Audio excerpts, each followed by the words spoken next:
What is a corporate secret you can now safely reveal because you don't work there anymore? Story 1. I worked for an adult online dating site, and those hot women you're chatting with, almost all of them are men. Yup, male employees pretending to be women using stock photos. Turns out no one could sell that kind of content to men as convincingly as other men could.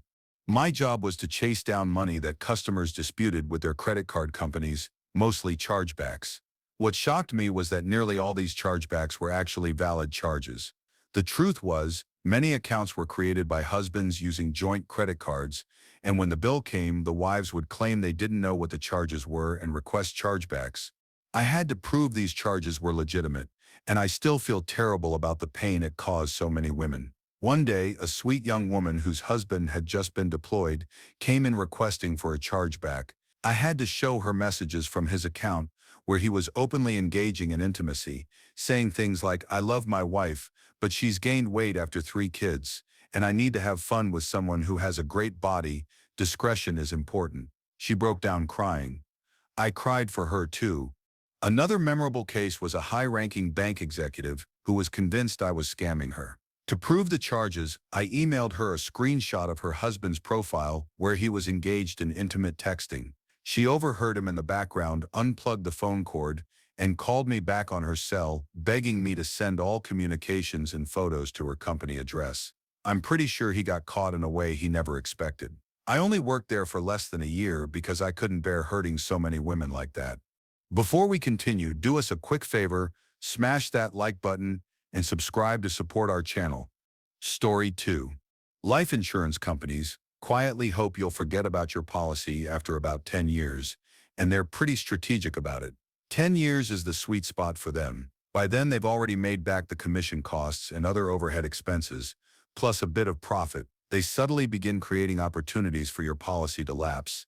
It might start with a glitch in your automatic payments, or maybe a quiet change in premium amounts that they conveniently don't notify you about. It sounds sketchy because it is, and if the policy lapses before you die, they owe you absolutely nothing, no payout, no matter how much you've paid into it over the years. That's not a hypothetical. It happened to me. I had a life insurance policy set up with automatic payments, thinking it would just continue unless I made changes. But after a decade, my premium increased. They didn't notify me of the change, nor did they attempt to deduct the higher amount. Instead, they simply stopped taking any payment. The policy lapsed, and by the time they bothered to contact me, it was already canceled.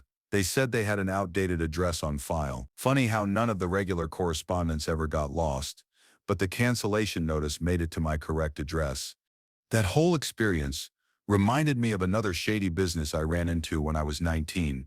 I'd signed up with a so-called talent agency, dreaming of breaking into acting, starting with extra work and maybe somehow getting discovered. I paid them $95 for headshots and then radio silence for months. Eventually, I stopped by their office to check in and see if I could improve my chances. The woman at the front desk told me I had just missed a big opportunity. She'd wanted to book me for a TV commercial, but my phone had been disconnected. That was news to me because my phone had been working just fine. I asked to see my paperwork, and after a strangely long wait, she brought it out. When I checked, my phone number had clearly been altered. Someone had changed a 3 to an 8 in different handwriting and with a different pen. She blamed it on her assistant, said it must have been a simple mistake. But I knew better. I told her I'd written that number myself and hadn't made that error. She just smiled, apologized, and promised I'd hear back soon now that they had the correct info. Of course, I never did. That experience and the insurance one both taught me the same thing. Sometimes people or companies will subtly sabotage you just enough to shift the blame while protecting their bottom line.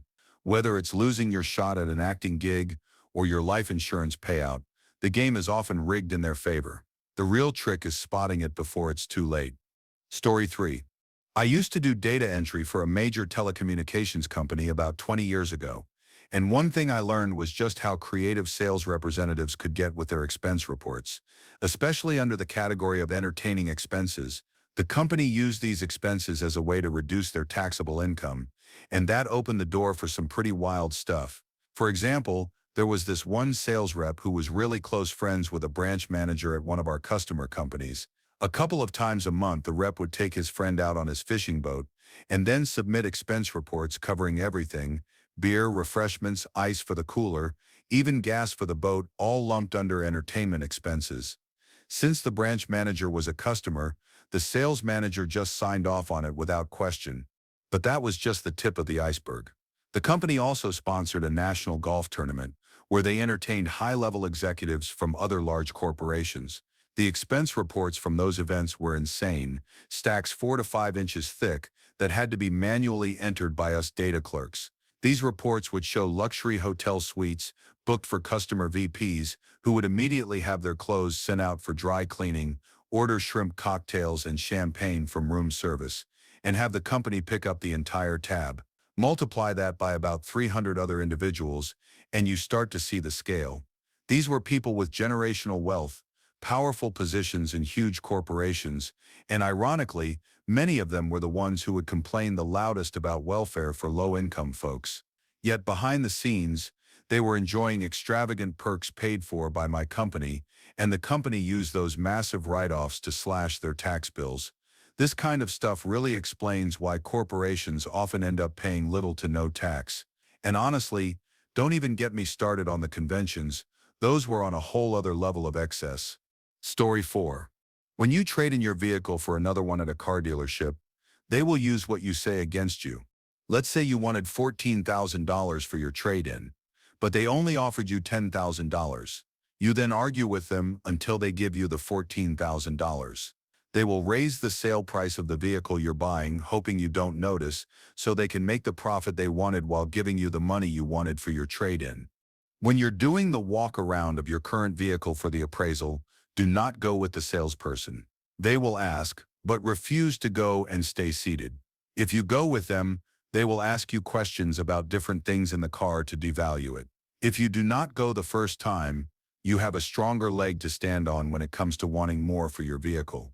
Do not buy extended warranties in the finance office, but 100% buy gap insurance. Extended warranties are the biggest piece of fraud at the dealership. Gap insurance will cover the cost if you wreck the vehicle when you owe more than it's worth. It's a lifesaver. Story 5. I worked for several different cell phone tower companies, and my job was writing leases for the equipment placed on those towers. What I found out is pretty eye-opening if you've ever wondered why your cell phone service can be spotty. There are a handful of major players who own most of the cell towers in the country. Verizon and AT&T own a huge chunk, having bought out many smaller local tower companies. So when you buy a phone from smaller carriers like Cricket or Total Wireless, you're relying on Verizon's or AT&T's equipment and networks because those smaller companies often lease space and bandwidth from the bigger players. This means that if your service goes down, it might not even be the fault of the company you pay every month. It could be a failure in the infrastructure owned by the bigger companies that your carrier rents from. When techs climb these towers to install equipment, they tend to cram as many pieces of their company's gear up there as possible, even if they're not officially documented or accounted for with the tower owner. So the tower company might have a lease agreement with Cricket for 2 pieces of equipment, but in reality, there could be 10 pieces installed, 8 of which aren't being paid for. Because of this, tower companies have to conduct audits from time to time to catch these undocumented pieces and update their lease agreements accordingly. Story 6. I used to work in health insurance, and here's how it really works behind the scenes. When you file a claim, especially for something expensive, it often gets denied, not necessarily because it's invalid, but because they're betting you won't push back. If you do escalate it, it goes to what's called the medical management group, which might as well be named the We Don't Want to Pay department. If you want results, keep escalating, get your doctor involved, be persistent. That's how you get the coverage you're actually paying for. I've seen some outrageous cases. One woman got pregnancy care info every single month for 9 months, had all her prenatal care covered, and then when it came time for delivery, the insurance denied coverage. Their excuse was that they didn't know she was pregnant. Even basic preventive care isn't safe. I had a pap smear denied once because I didn't have cancer. Never mind that the whole point is to screen for cancer. Luckily, I was on my dad's insurance, and he's a doctor. He called and handled it. I also rely on an extremely expensive medication that I literally need to survive. Every time I need a refill, it's the same story.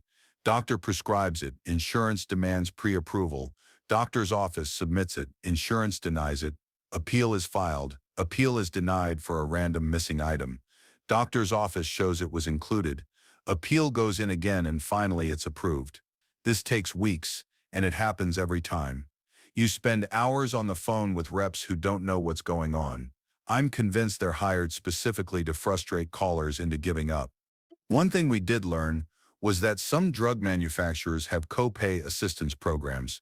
Once your prescription is approved, but your deductible isn't met, these programs can cover the cost. Ours paid $8,500 once, but some insurance companies don't count that payment toward your deductible or out-of-pocket max. Our EOB initially showed the amount applied, but a week later it was revised, and the payment was removed from our deductible tally. The system is confusing by design. Just remember, persistence, documentation, and asking about manufacturer programs can make a huge difference. I used to work in health insurance, and the way the system really operates is deeply frustrating. When you file a claim, especially for something costly, it's often denied initially, not because it lacks merit, but because the company assumes you won't fight back. If you do escalate, your case is handed off to a group called medical management, though a more accurate name would be how can we avoid paying this? Persistence is key. You have to keep pushing and involve your doctor if needed. That's the only way to get the coverage you're already paying for.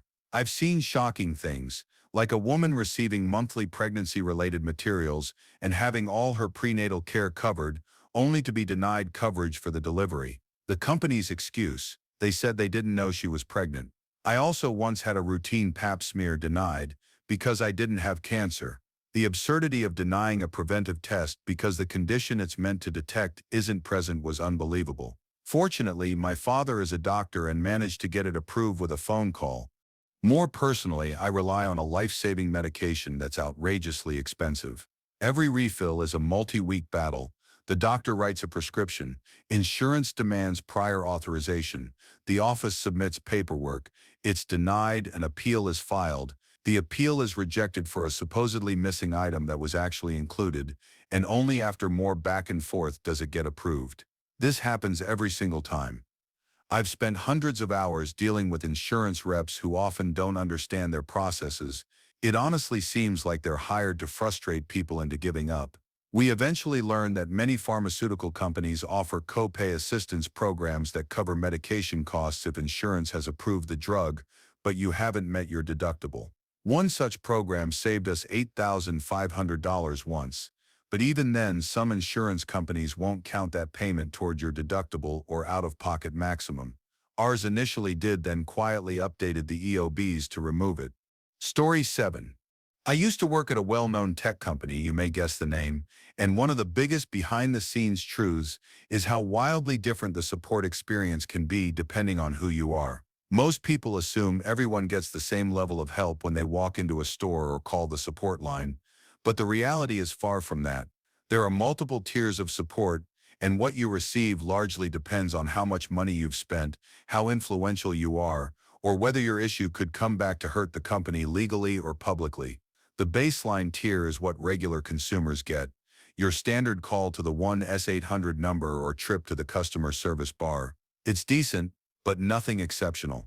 However, things drastically change if you're part of what the company considers enterprise or education clients. But here's the catch: simply buying a bunch of devices for your company or school doesn't cut it. You need a formal contract to get anything beyond the basic level, and those contracts usually start at around $250,000 for a 3-year term. Some larger institutions, like major universities, have agreements that run into the millions and last up to a decade. Then there's partner relations, which is mostly internal. They handle issues reported by stores and vendors, as well as safety-related escalations like when a phone emits smoke or shocks someone, and broader technical failures that could point to a larger product flaw. If a regular customer ever ends up getting a call from someone in that department, it usually means the company is trying to get ahead of something that could become a legal or PR nightmare. But the most eye-opening tier is VIP support. This is the ultra-exclusive level that celebrities, high-powered executives, and other high-profile individuals get. People in this group are assigned a personal advisor, complete with a special support ID, and that person is often available 24/7 just for them. These advisors typically have a handful of clients, no more than 5, and are very well compensated to handle their needs around the clock. If someone like Taylor Swift needs help triggering the Find My alarm on her phone at 2:45 a.m., that advisor gets out of bed to make it happen. If The Rock crushes his phone under a weight at 4 in the morning, a replacement can be hand-delivered within a couple of hours. Even minor things like connecting a phone to a projector are handled step by step, and if something goes wrong, the advisor will personally call the projector manufacturer to get it resolved. Access to this level of service typically comes as part of exclusive promotional deals, like those gift bags you see at award shows, or as a standalone service that cost around $50,000 a year when I worked there. It may be even more now. While most people are stuck waiting for customer service bar appointments or hold music, there's a whole other world where support looks more like a concierge service for the rich and famous. Story 8. I used to work at a factory that made boots and shoes for the US military. What mattered most wasn't durability or comfort, but how good they looked. In theory, you'd think military gear, especially boots worn by people walking 20+ miles a day, would be all about function and comfort. But working on the production side, I learned quickly that appearance took priority over everything else. One of the worst examples was a specific style we made for the Navy. The back height of the boot was tough to get right when shaping the leather, especially during sewing and forming. So when the soles were added, we often had to adjust them to make the boots look level. That meant making one sole significantly thicker than the other, sometimes by as much as half an inch 15 mm. I saw it happen countless times. It was like sticking a half-inch board under one foot and calling it even. I brought it up to management multiple times, told them point blank that this would feel awful to walk in, especially over long distances. I even compared it to forcing someone to wear mismatched shoes with uneven heels on a hike, but the response was always the same. As long as it looks uniform, it's fine. And those were the exact boots that got issued at boot camp, the ones that wear out quickly and everyone ditches the moment they're allowed to wear something else. When I later spoke to people who had actually served, like those in the Navy, they confirmed it. Once they were out of boot camp, nobody stuck with the issued footwear. They bought their own, better quality boots that actually worked for long days on their feet. Story 9. I used to work as a teaching assistant at a British high school during a time when there was a large influx of non-English speaking students, mostly from the newly expanded EU. Naturally, this created a huge need for translation support. Now translating is actually my current profession, and even back then, the school knew I was fluent in the language most of these families spoke. Despite that, they decided to cut corners and use a machine translator to convert newsletters and some official documents instead of asking for my help. And let me tell you, machine translation at the time was nowhere near as polished as it is today. The results were a mess. The translations came out rude, sometimes even racist or wildly inappropriate, and in general just completely wrong and unintentionally hilarious. Families ended up receiving bizarre and often offensive letters in their own language, and it caused a huge uproar. I still have a copy of one of the newsletters they sent out, and it's still shocking how bad it was. Things escalated quickly, so much so that the local council got involved and demanded that the school issue personal apologies to every family affected. They had to call each household with an interpreter on the line to apologize for the offensive content. Thankfully, I wasn't the one who had to do those calls. I actually refused. I had warned them from the start that relying on machine translation without a proper review was a terrible idea, but they didn't listen until it blew up in their faces. Story 10. I can't speak for every place out there, but after working in the restaurant industry for several years, alongside my partner who did the same, I can say with confidence that the ice machine is almost always one of the dirtiest things in the building. I'm not saying it's going to kill you, but once you know what's growing in there, asking for no ice becomes second nature. The main culprit is mold and bacteria, especially Serratia marcescens, that weird pink or orange slimy coating you sometimes see in damp environments.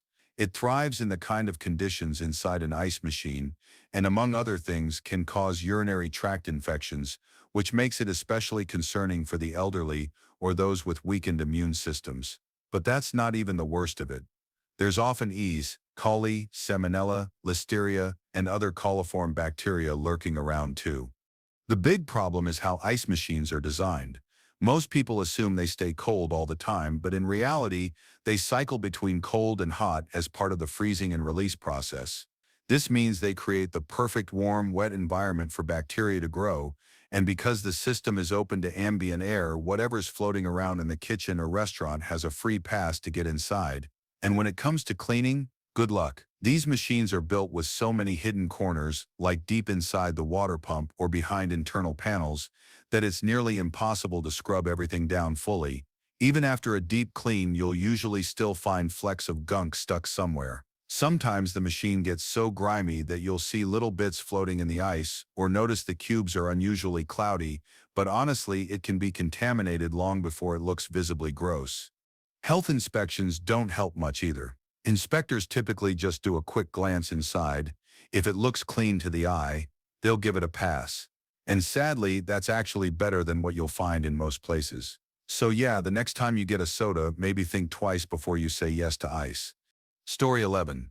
Not exactly a corporate secret, but about 15 years ago, when Massachusetts was really tight on its healthcare budget, the state's Medicaid program, Mass Health, started sending out an extra redetermination form to everyone on their rolls. Normally, this form would go out once a year to check if people still qualified, like if their income had changed or if they'd been offered insurance through work, but it was written in really complicated, hard-to-understand English. The problem was, if someone didn't return the form or if it never even got to them, which happened a lot, especially if they'd moved or didn't have a stable address, their coverage was cut immediately. By sending the form out every 6 months instead of just once a year, the program was able to push thousands of people off Medicaid mid-year and save money quickly. But the longer-term effect was brutal. People who truly needed healthcare, whether it was cancer treatment, medication for diabetes, or addiction help, lost access. It was a terrible, cold decision made purely to save money, and I was in a position where I was told the reasoning by higher-ups, but had no power to change it, only to quietly protest. Story 12. I used to work at well-known Mexican fast food, and here's a little secret. Never order your food online. There are basically two food stations. Let's call one station A the pretty one. Honestly, calling it pretty is a stretch because almost every branch I've worked at or been to was pretty dirty, no matter how hard we tried to keep it clean. Then there's Station B, which is just for home delivery and other online orders. That station gets treated like garbage. Most of the time, it's shoved into a corner where customers can't even see it. It matters because the amount of food that falls into the other food over there is ridiculous. Plus, they let the food sit out for way too long, and if you think the portions are small when you're standing in line, wait until you open the bowl you got from Uber Eats or DoorDash. It's insane. I'm pretty sure at one point we were told to skimp on portions for online orders, because during busy times they just mix the online order food into the regular line. Bottom line is, don't order online. You'll end up with food that's been sitting out for hours, probably some cross-contamination happening, and you'll pay $20 plus for about a quarter of the portion you'd get if you just ordered in person. Story 13. I worked at well-known grocery store for 3 years. It's a grocery store on the East Coast here in the United States. You may guess which one. My store had a rat infestation. The managers knew all about it. Since I was higher up but not management, I couldn't do anything about it. The managers kept open bags of bread with rat poop in it up on the shelves for people to buy. When a customer brought it to the manager's attention, they simply took it from the customer and put it in the damages, but left the other bags on the shelf. We have a kitchen to make chicken and other hot items. I remember seeing chicken legs being dropped on the floor, then picked up and put back in the fryer. I also saw them take screaming hot chicken and stick it in the freezer. By law, you cannot put hot food in the fridge, as it can cause bacteria and make people sick. The overall store was just gross. Black stuff all over the floors and in the corners of the shelves. Expired food was still put on shelves and sold. Roaches were upstairs in the break room, and water damage was everywhere, causing black mold in the break room. The Department of Agriculture was called at least once a week. They also never followed labor laws for minors and were getting fines week after week for overworking minors and not allowing them to take breaks. I also remember that for at least a week we were not allowed to have water with us, but that ended when a woman passed out at the register after working 10 hours with no break and no water. Story 14. I used to work at popular convenience store, and here's something most customers would never guess. They intentionally keep candy on the shelves long after it's expired. Not only that, but if an employee tries to write off expired candy, they get punished, and the blame gets shifted onto the workers themselves.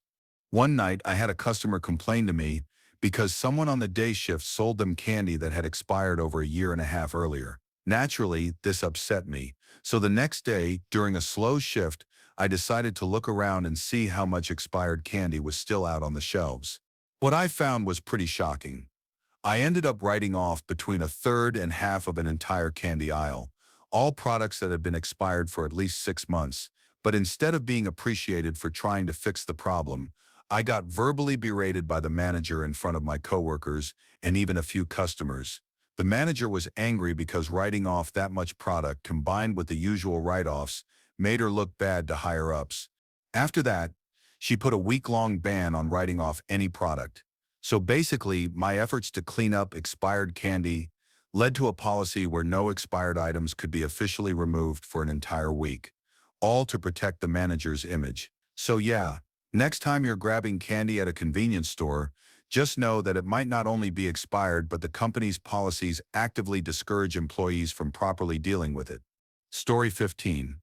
I used to work in the online grocery pickup (OGP) department at popular retail store. Here's the inside scoop on why you sometimes don't get the stuff you ordered, or why your groceries arrive looking less than perfect. First off, we have something called a pick rate. This rate measures how many items you pick and how quickly you do it. Everyone starts at 100, and if your pick rate drops below 80 or 70, you could be on the chopping block for termination. I usually kept mine around 120 because I chose the chilled items runs, which tend to have fewer stock errors. Now, if an item is out of stock, most pickers just mark it as out of stock and move on because there's a separate person whose job is to hunt for substitutes later.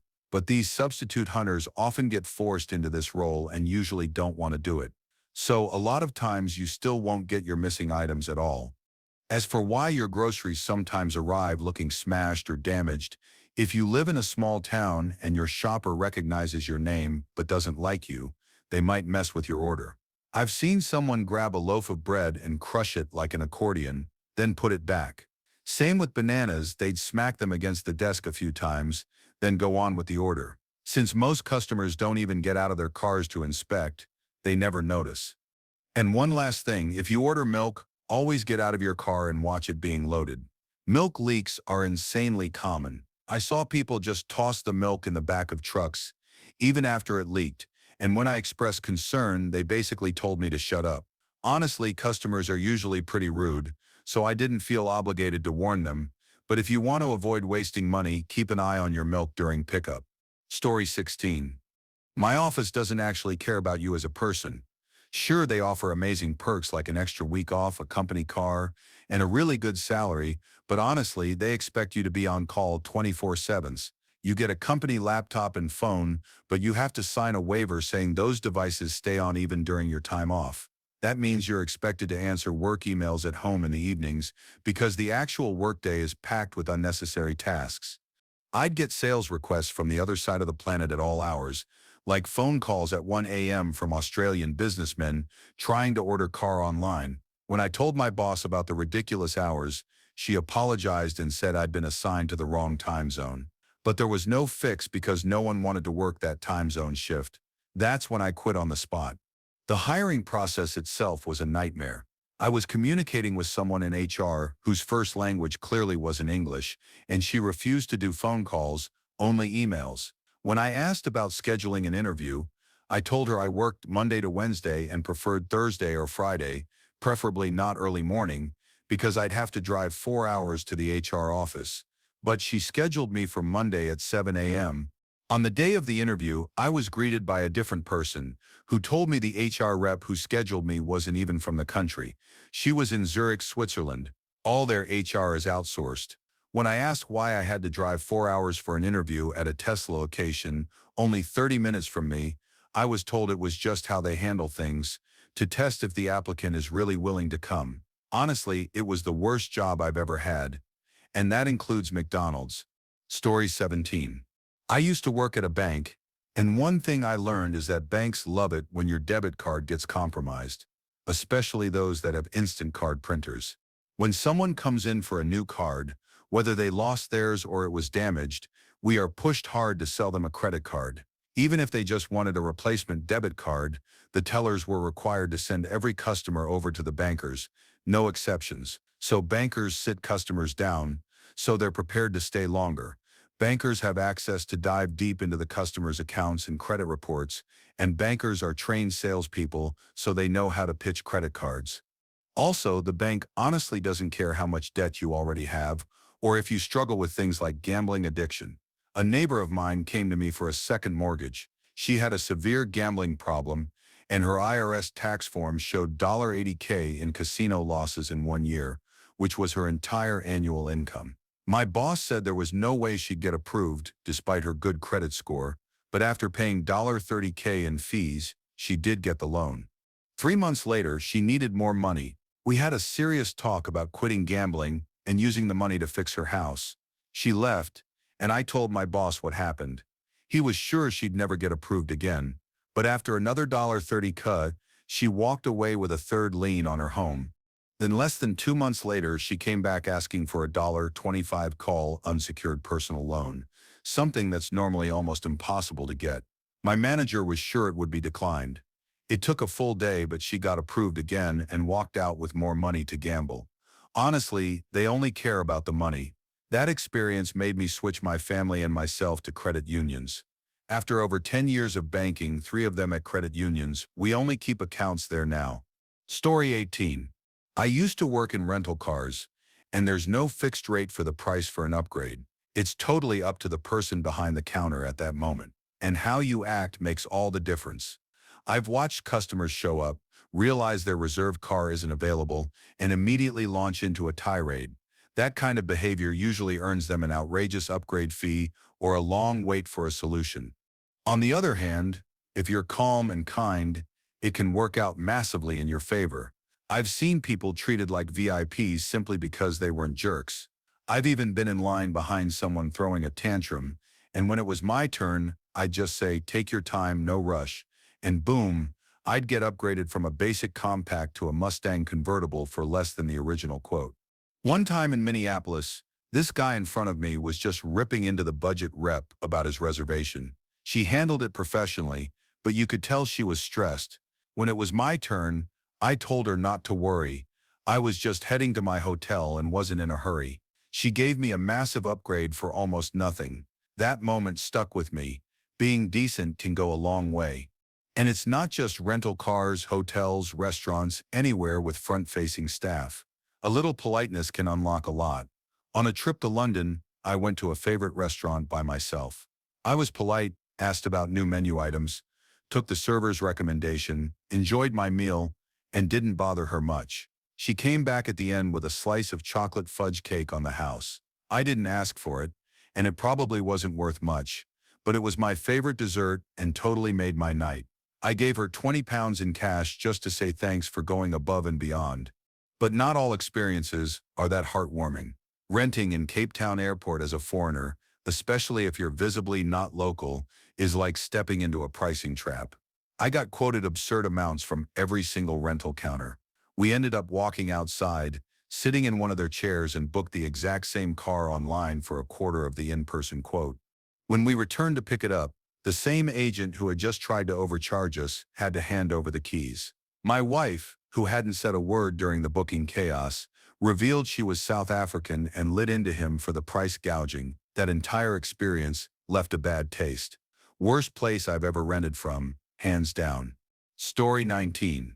I once worked at a company where the CEO made a big show of trying to be relatable to the hourly workers on the factory floor, people who were making close to minimum wage. He'd say all the right things about understanding their struggles, but in reality he was flying around on his private jet and living an incredibly luxurious lifestyle. If the workers knew how he lived, I'm pretty sure they would have hated him. On a similar note, the company's COO, who was super micromanaging, flew in on the corporate jet just a few weeks before Christmas and handed out these cheesy 1 GB jump drives as our Christmas gifts, no bonus checks or anything like that. To be fair, he did buy us pizza that day. After he left, some of us tracked his private jet using the Flightrouter 24 app and found out he flew to Cabo with his family for the holidays. And it didn't stop there. The COO had this habit of doing surprise visits, showing up unannounced to try to catch employees breaking company policies, like the big one where no cell phones were allowed on the shop floor. We always knew when he was flying in because we'd track his flight on that same app, so everyone would suddenly be on their absolute best behavior. At one point, he even accused us of having someone at corporate tipping us off about his arrival, but nope, it was just a free, publicly available flight tracker app. Story 20. Audits are basically a sham. Even though laws require large companies to get audited, and it's supposed to be an independent review, the reality is that auditors mostly work for the company they're auditing. A huge chunk of the audit process is just spent fixing the company's sloppy accounting. But when auditors find something seriously wrong, something that can't just be patched over, it often gets quietly buried, and everyone acts like nothing happened. I've seen some massive screw-ups covered up by audit partners spinning lies to keep things under wraps. I worked on an audit where a company reported about 2 million euros in operating profit for the year, which seemed reasonable for their size. But digging into their accounting system, I found they had been underreporting liabilities by small amounts over several years. Their entire accounting was off. After running the numbers through technical teams, directors, and the audit partner, everyone agreed it was wrong, and the financial statements needed adjusting. When we finalized the recalculations, the unreported liability was close to 6 million euros. The only fix would have been to write it all off and report a 4 million euro loss that year. That's when the audit magic started. The partner said they'd raise it with the board of directors, but they never did. Instead, they met with the CEO for 5 minutes, claimed the issue was discussed extensively, and decided to leave things as they were for that year, promising to fix it next year, which, spoiler alert, never happened. That's just one clear-cut case that got buried, but the amount of fudging and smoothing over during audits to make financials look okay is honestly scary. Whenever you hear about a corporate scandal and wonder why audits didn't catch it, trust me, they did. But someone higher up decided it was fine to sweep it under the rug. Story 21. I worked at an online car selling company, and it still bugs me. We did some pretty wild stuff just to make sure a car's title was under our name, and sometimes we even sold cars while still trying to fix the title paperwork. I had a personal run-in with this when I bought a used car from a well-known local dealership, one with about 10 big branches around town. They sold me the car before they even had the title from the previous owner. I only realized something was wrong when I had just 5 days left on my temporary in-transit stickers and needed the title to get official plates. When I called them, they kept giving me the runaround, so I showed up in person with only 2 days left on those stickers and demanded to know where my title was. After dragging it out forever, someone from management finally admitted they didn't get the title from the previous owner until about 2 weeks after selling me the car. So basically, they were still waiting for the title to be transferred into their name before they could pass it on to me. They said it would take a couple more weeks before mine would be ready. I was furious. How can you sell a car to someone else before even having the title in your name? What if there had been a lien or some other issue on the title they didn't know about? To make matters a bit better, they gave me new in-transit stickers with extra time added so I wouldn't get pulled over for expired ones. The title finally showed up in the mail a few weeks later. Needless to say, I don't plan on giving that dealership my business ever again. Story 22. I worked in healthcare consulting for years, and honestly, people have way oversimplified how prior authorizations PAs really work, to the point it can actually be harmful to misunderstand it. Yes, the PA system is a huge headache. It slows down treatment and feels broken in many ways. But the idea that doctors just lie to get PAs approved, that's not the real story. The reason a PA gets denied isn't because a doctor refuses to lie, it's way more complicated than that. Every answer doctors provide in PA requests has to be carefully documented. They need to be prepared to go to court and swear to the accuracy of that documentation. If challenged, they're putting their license and reputation on the line. Plus, all that documentation ends up with the insurance companies and becomes part of the patient's permanent medical record, following them around for years. So, there's a medication currently being used for weight loss that was originally developed for treating type 2 diabetes in people with very high and uncontrolled blood sugar levels, ALC. If a patient wants insurance to cover this expensive drug, which can cost $600 to $1,000 plus per month, many commercial plans require a PA showing the patient actually has type 2 diabetes. Now, you might think a doctor could just fudge the paperwork to say the patient has diabetes so they get the drug covered. But if that happens, the insurance company thinks the patient has type 2 diabetes, and the doctor may have officially recorded it in the patient's chart, even billing based on that diagnosis to protect themselves. If that patient then sees other doctors in the same hospital system, all those doctors will believe the patient has type 2 diabetes and is on diabetes medication. If the patient ends up in the ER or is admitted to the hospital before this fraud is caught, those doctors will treat the patient for diabetes, which can actually cause real harm because the patient doesn't actually have the disease. That's just one example showing how serious the risks are, not just for doctors but for patients. Story 23. I used to work as a cashier at local dairy store when I was in college. If you live anywhere near the store I worked at, mostly New York and the Northeast US, there's a good chance that the milk sold at Walmart nearby is from that store. We are one of the two biggest milk providers in that region, and there's a pretty intense rivalry between us. Here are a few insider tips from my time working there. Don't get ice from the ice machines at convenience stores. They don't clean them nearly often enough, so it's kind of gross. It's totally appropriate to ask when they last changed the coffee or soup. On busy days, coffee should be refreshed every 30 minutes. The soup can sometimes get nasty, but instead of changing it, they'll just stir it around, not exactly appetizing. If you're a coffee drinker, definitely invest in the thermos. It gives you a nice discount on coffee, so it ends up being way more affordable in the long run. Definitely worth it. And if the pizza in the case looks dried out, don't bother buying it. It should have been thrown out at least an hour ago. So yeah, some food safety isn't always up to par, but if you know what to look for, you can avoid the worst of it. Story 24. I used to work at arts and crafts store, and honestly, a lot is going on behind the scenes that customers don't know.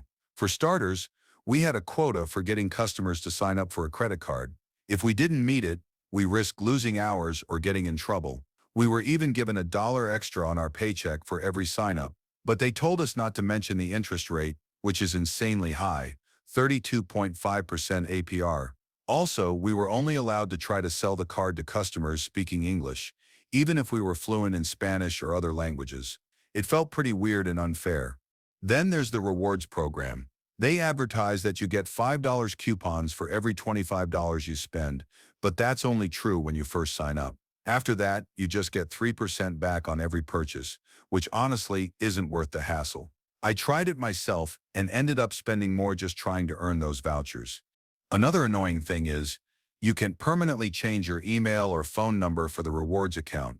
If you update it in-store, it only applies to that one transaction. So if your contact info changes, good luck. Also, the prices are intentionally marked up to be expensive, so that even when customers use coupons, the items are still a bit overpriced. It's a classic trick to make people feel like they're saving money, but they're not really, and the quality of the art supplies has taken a nosedive. The store stopped carrying good brand names and switched to cheaper in-house brands that are poorly made and ridiculously priced. Oh, and holiday decorations are a joke. They sell these big Easter bunnies for like $50, but they're just styrofoam. Break off an ear and you'll see exactly what I mean. So yeah, there's a lot more behind the scenes at Michael's than you'd expect. And as a former employee, I can safely say a lot of it isn't great for customers. Story 25.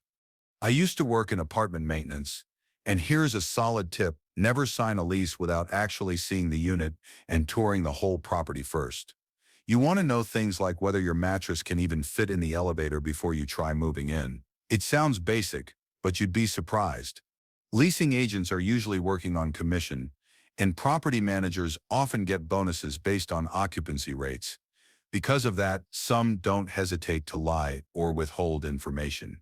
I've seen agents say stuff like, "Oh, we had no idea your ceiling leaks when it rains," when in reality, the management knew full well because I reported it during unit turnover. But they don't want that info out there because it could hurt occupancy numbers, so they just let the tenant deal with it.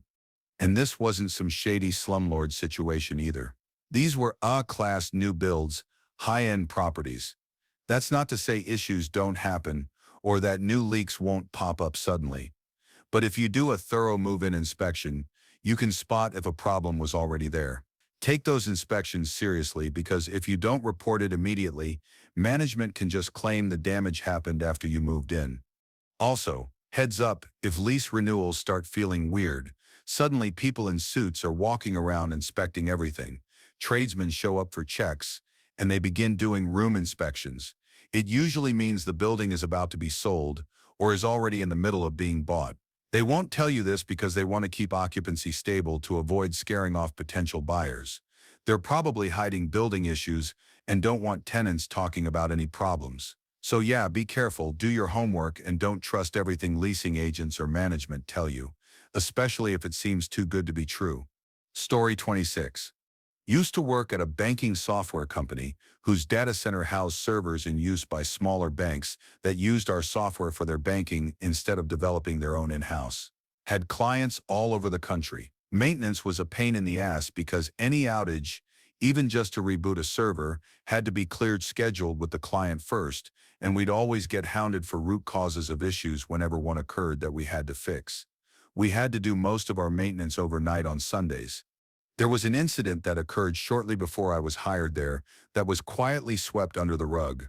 One of my coworkers, who was miraculously able to keep his job, accidentally leaned on the emergency stop kill switch button in our data center while talking to someone and shut the entire data center down. Thousands of servers, outages nationwide, banks everywhere went down and could not do business. It was a whole fiasco that took more than an entire day of scrambling to get everything back online, and there was a lot of residual fallout after the fact. I forget what root cause our management ultimately gave to the client care people, but they refused to accept any responsibility or to throw the guy who did it under the bus. Pretty sure they just made up some BS full of techno jargon to confuse the people asking questions. I thought it was pretty cool. They covered for the guy who did it, but in reality, they were just covering their own butts. Story 27. I'm Canadian. We have a non-profit corporation handling government data internally. Also, they are pushing policy for our province as well. They are not non-partisan, more serving an agenda for a particular reason. Also working for the government, I was told to push policy, albeit controversial depending on who you ask, internally through grant money and FOMO. Policies that the public doesn't want and voted against will still happen because staff working internally will push it to the council and pass it anyway. If successful, the public is always uninformed or needs to be re-educated if they are against a certain policy. They never like they have an informed opinion if it's not aligned with whatever the current ideology is. As well, lots of staff working in government are ideological, and their identities are tied to certain partisan policies, so apparently we're supposed to be unbiased, but it ain't happening at all. Some are more extreme than others. Lastly, where I worked, the management at the government knew people, and whoever was in the inn with certain people would get benefits. It really benefits if you know people, and it's not right. I hated working in the government. It's full of yes men who don't dare say anything that's not towing the line, or it's people who get these positions who have a vision for their community and will push anything they can internally so their vision is fulfilled. Story 28. I used to work for a pharmacy counseling on co-pays after insurance. There is so much I could write about ways to get vital meds approved, and this is sorely lacking in big chain pharmacies. If you have commercial insurance and your medication is a brand-name drug without a generic alternative, always check the manufacturer's website to see if there's a copay savings card available. This is not available for generic brand-name meds. These cards have a limit on monetary amounts covered yearly.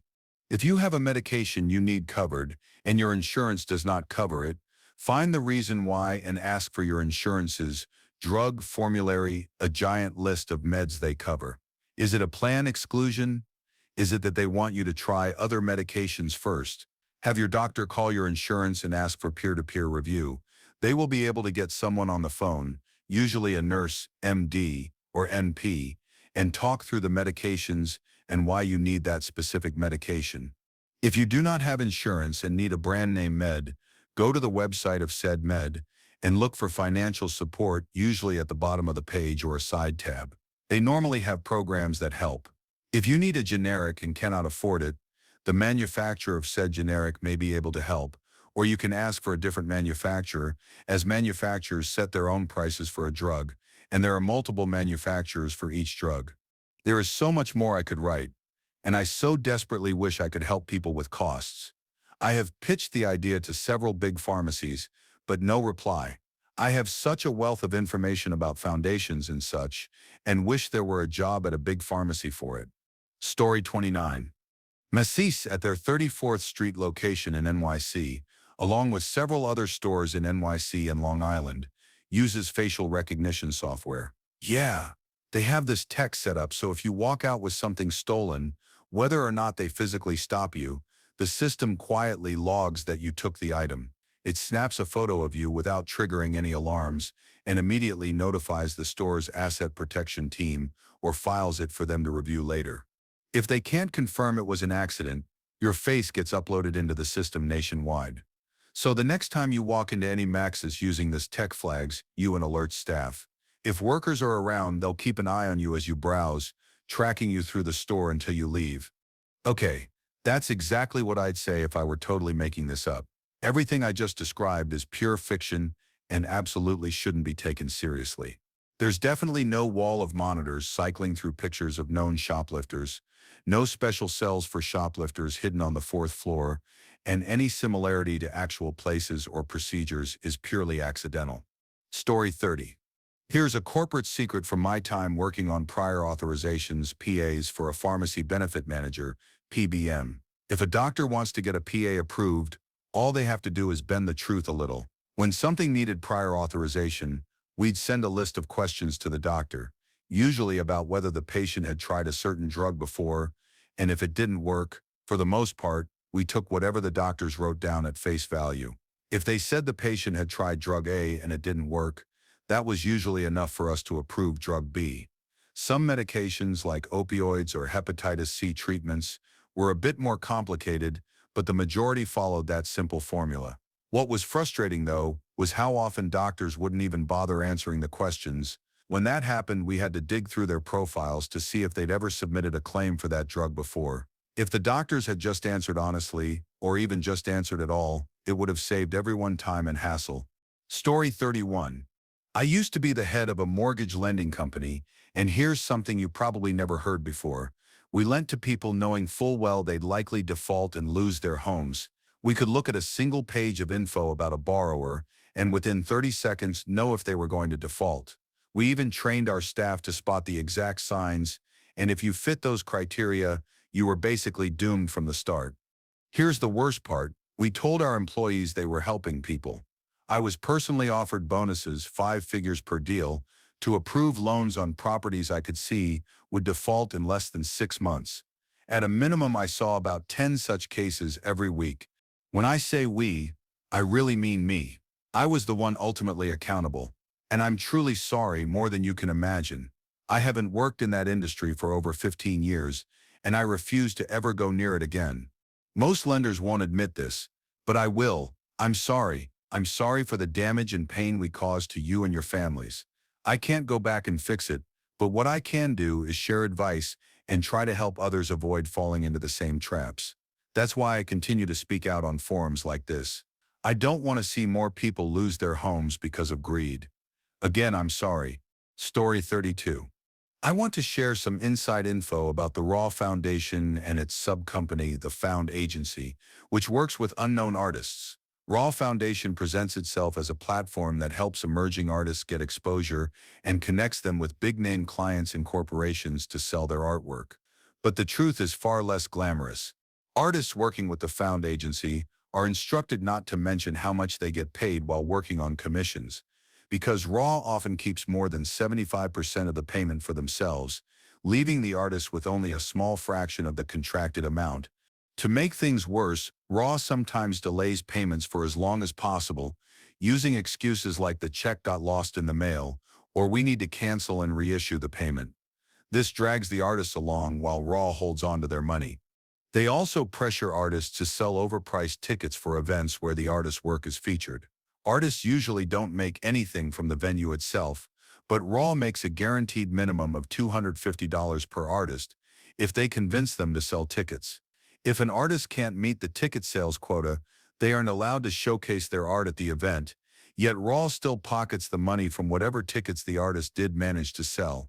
If any artist dares to speak out about this, Raw silences them by muting their accounts on the website and basically burying their presence so other independent artists don't hear about it.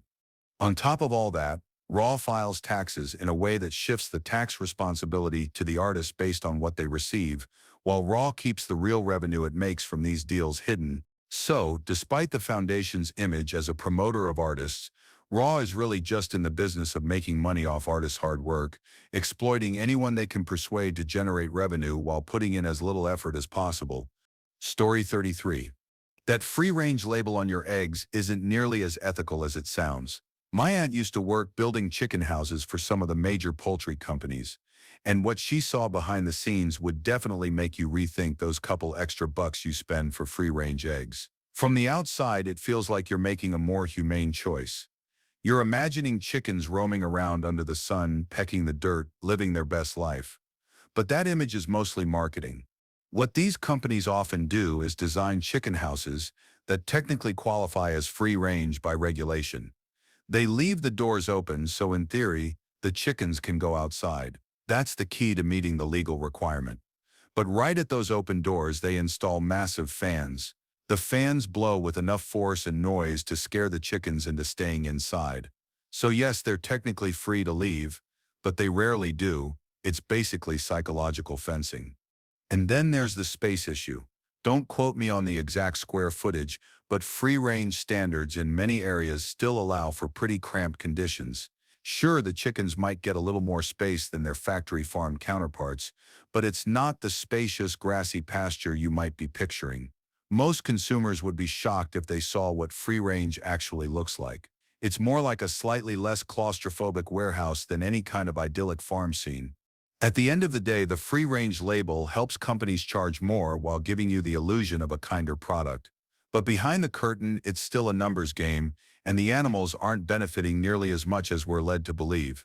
Story 34. I used to work for a pretty big farm company in my region that grew berries and also bought berries from other farms. We packaged and sold frozen berries under our own brand as well as for big stores like Fred Meyer, Trader Joe's, Albertsons, and others. Here's the thing. The farms we bought from were supposed to complete a bunch of safety checks before we accepted their fruit. This included testing their water sources to make sure there was no E. coli, testing the soil, inspecting the berries for bugs, and proving their fertilizer and pesticides were approved by our company. But at the end of the season, out of the 50 or so farms we sourced from, maybe 2 had actually done all those required checks. The rest basically skipped most or all of them, and no one really held them accountable. So yeah, customers were essentially getting exposed to potentially unsafe frozen fruit without even knowing it. So the best move is to contact your state's Department of Agriculture and the USDA. They care a lot about food safety and pesticide regulations, and you should file a complaint if you want to help protect others from similar risks. Story 35. My first assignment at my new job for a Fortune 500 company was to hack a security patch from a slightly newer but still well past its end-of-life version of PHP into our own ancient version of PHP that we've been custom building ourselves because we couldn't get it pre-built for our operating system. Because we cared about security enough to cover our asses for a handful of high-profile vulnerabilities, but not enough to run modern software. This wasn't just used in some old machine off in the corner that ran a report once a month. This was an integral part of our core SaaS platform. They assigned me this despite not indicating that I knew anything about C code. I'd been hired for a job that included some light scripting and automation. If I was dumb and had screwed it up, it had been a Sev 1 incident and quite expensive. If I were smart and nefarious, I could have hacked anything into that binary. I guess they judged well enough because I did it without breaking things. Thank you for watching. If you enjoyed this video, be sure to give it a thumbs up, subscribe, and hit the bell icon so you never miss an update.